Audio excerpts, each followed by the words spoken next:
BBC Bangla আপনাদের স্বাগত। আজ আপনাদের সাথে লন্ডন স্টুডিও থেকে আছি মানসী বড়ুয়া, আর ঢাকায় আমার সাথে থাকছেন আকবর হোসেন।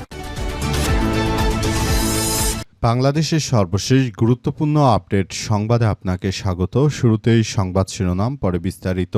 প্রথমেই জানাবো, ছাত্রদল ও যুবদলের সন্ত্রাসী বাহিনী আক্রমণ করেছে বললেন সার্জিস আলম। হবিগঞ্জে ছাত্রদল ও যুবদলের সন্ত্রাসী বাহিনী এনসিপির নেতাকর্মীদের উপর আক্রমণ করেছে বলে জানিয়েছেন জাতীয় নাগরিক পার্টি এনসিপির উত্তরাঞ্চলের মুখ্য সংগঠক সার্জিস আলম।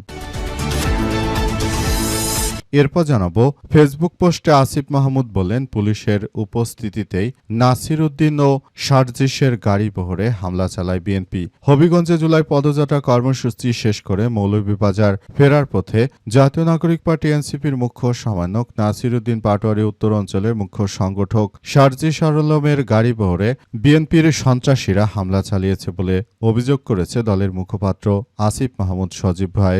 এর দায়ভার তারেক রহমান কোনোভাবেই এড়াতে পারবে না। এদিকে ঠাকুরগাঁয় মির্জা ফখরুল বলেন, মাদক নির্মূলে যা প্রয়োজন তাই করতে হবে।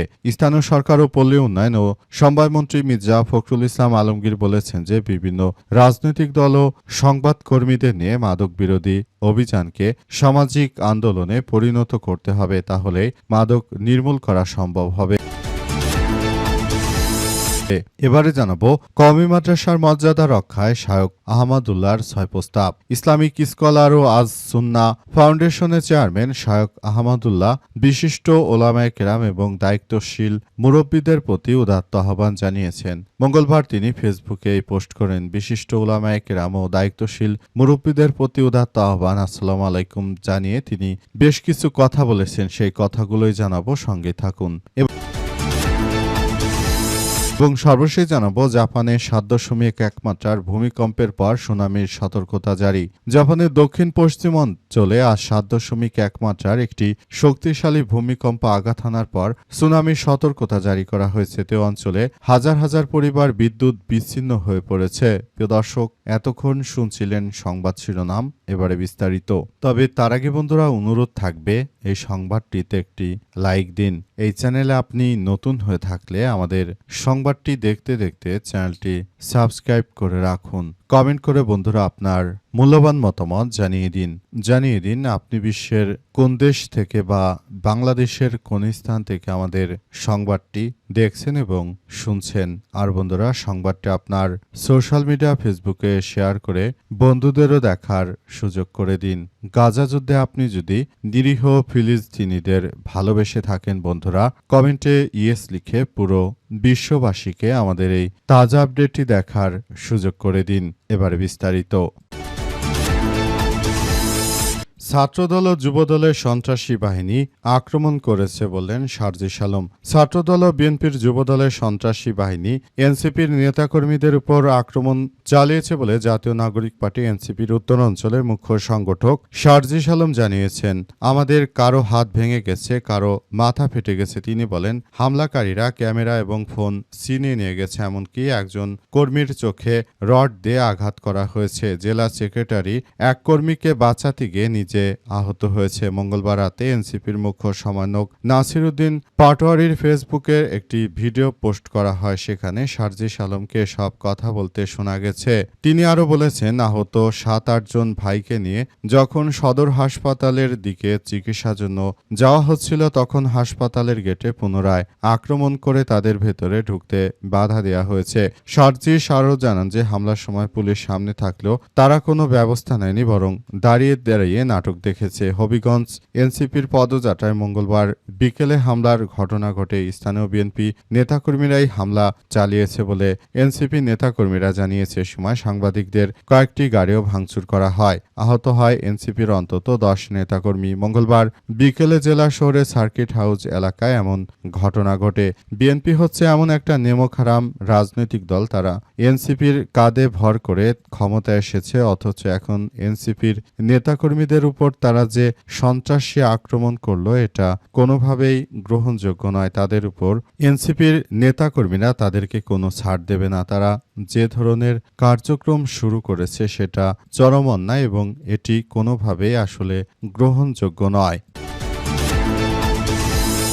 পুলিশের উপস্থিতিতেই নাসিরুদ্দিন ও সার্জিসের গাড়ি বহরে হামলা। ফেসবুক পোস্টে আসিফ মাহমুদ। হবিগঞ্জে জুলাই পদযাত্রা কর্মসূচি শেষ করে মৌলভীবাজার ফেরার পথে জাতীয় নাগরিক পার্টি এনসিপির মুখ্য সমন্বয়ক নাসিরুদ্দিন পাটোয়ারি উত্তর অঞ্চলের মুখ্য সংগঠক সার্জিস আলমের গাড়ি বহরে স্থানীয় বিএনপির নেতাকর্মীদের হামলা হয়েছে বলে অভিযোগ করেছে দলের মুখপাত্র আসিফ মাহমুদ সজীব ভূঁইয়া। তিনি বলেন যে এই বিএনপি এতটা নিমকহারাম একটি রাজনৈতিক দল, তারা কখনোই দেশের মানুষের পক্ষে দাঁড়াতে পারবে না। এরা হচ্ছে এতটা নিকৃষ্ট ও জঘন্যতম একটা রাজনৈতিক দল। এরা কখনোই দেশে ভালো কিছু হতে দেবে না। এরা মানুষের রক্ত চোষা প্রাণীর মতো। তারা আবারও জাতীয় নাগরিক পার্টি এনসিপি নেতাকর্মীদের উপর হামলা চালিয়েছে।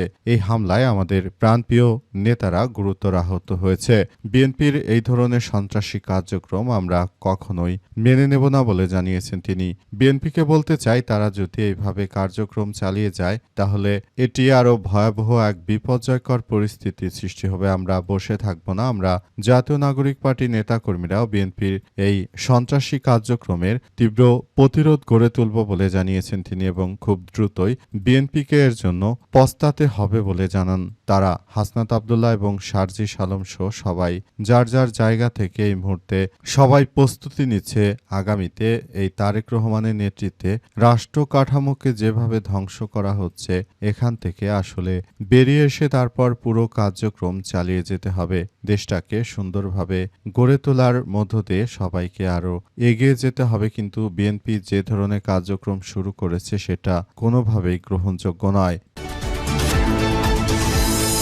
মাদক নির্মূলে যা যা প্রয়োজন তাই করব বললেন মির্জা ফখরুল। বিএনপির মহাসচিব মির্জা ফখরুল ইসলাম আলমগীর জানিয়েছেন যে মাদক নির্মূল করতে যা যা করা প্রয়োজন তার প্রতিটি কাজ করা হবে। তিনি বলেন, মাদক নির্মূলে বর্তমান সরকার বদ্ধপরিকর। যে কোনো মূল্যে মাদকের বিস্তার রোধ করতে হবে বলে জানান তিনি। বিগত ১৭ বছর ধরে পালিয়ে থাকা স্বৈরাচার দেশটাকে একটি ধ্বংসস্তূপে পরিণত করেছে। আর সেখান থেকেই বাংলাদেশকে একটি নতুন ও সমৃদ্ধির একটি রাষ্ট্র কাঠামোর মধ্য দিয়ে এগিয়ে নিয়ে যাওয়ার ঘোষণা দিয়েছে বিএনপি। বর্তমান তারেক রহমানের সরকার যেভাবে রাষ্ট্র কাঠামোকে এগিয়ে নিচ্ছে সেটি আমাদের দেশের জন্য অনেক এক কার্যক্রমের সৃষ্টি হয়েছে বলে জানান তিনি। তিনি বলেন, আমরা দেশটাকে একটি সুন্দর ও সমৃদ্ধির একটি রাষ্ট্র কাঠামোর মধ্য দিয়ে যে এগিয়ে নিয়ে যাচ্ছি, এর জন্য আমাদের সবাইকে আরও বেশি সতর্কতার সহিত কার্যক্রম চালিয়ে যেতে হবে। দেশটাকে সুন্দরভাবে গড়ে তুলতে হবে বলে জানিয়েছেন তিনি। রাষ্ট্র কাঠামো কোনোভাবে আসলে যেন ভেঙে না যায় সেই ব্যাপার নিয়ে বিএনপি সরকার বদ্ধপরিকর বলে জানান মির্জা ফখরুল। মির্জা ফখরুল আরও জানিয়েছেন যে তাই উদাত্ত আহ্বান জানাবো যাতে করে বিষয়গুলো নিয়ে আমরা নিজেদের মধ্যে কোনো মনোমালিন্য না করে প্রতিটি দল এবং গ্রুপ সবাই একসঙ্গে মিলে আমরা একটি মাদকমুক্ত বাংলাদেশ গড়তে পারি, সেই প্রচেষ্টা থাকবে আমাদের বলে জানিয়েছেন তিনি। এবং তিনি নতুন ও সমৃদ্ধি একটি রাষ্ট্র কাঠামো বিনির্মাণে বদ্ধপরিকরভাবে কার্যক্রম চালানোর কথা জানাচ্ছেন।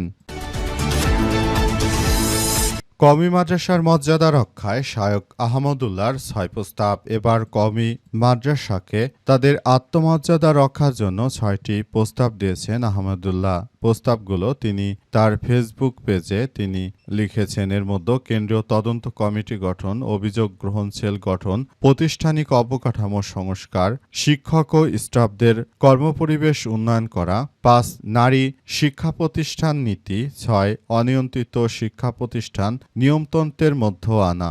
এসব বিষয়গুলোকে মানার মধ্য দিয়ে মূলত তারা যে ধরনের কার্যক্রম রয়েছে সেটিও আসলে করার মধ্য দিয়ে এগিয়ে যেতে চায়। পুরো বিষয়গুলোকে তারা খুবই গুরুত্ব সহকারে কার্যক্রম চালিয়ে যাওয়ার কথা জানিয়েছে। অবস্থায় নতুন করে আবারও দেশের মধ্যে এক ব্যাপক কার্যক্রমের সৃষ্টি হয়েছে।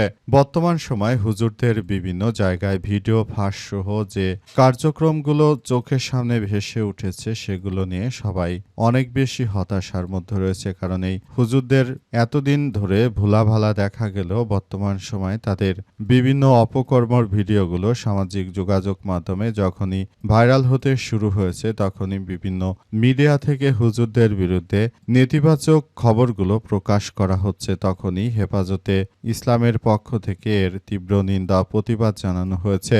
আর আহমেদুল্লাহর মতো হুজুরেরা তারা মূলত এই বিষয়টি তদন্ত বা খতিয়ে দেখার বিষয়টির দিকে বেশি গুরুত্ব আরোপ করেছেন। আসলে এর প্রতিটি জিনিসই প্রয়োজন রয়েছে, কারণ খতিও দেখা দরকার, আবার ঢালাওভাবে শুধুমাত্র হুজুরদের দোষ দিয়েও কোনো লাভ হবে না, কারণ সব জায়গায় দুষ্কৃতকারী থাকবে, এটাই স্বাভাবিক ঘটনা।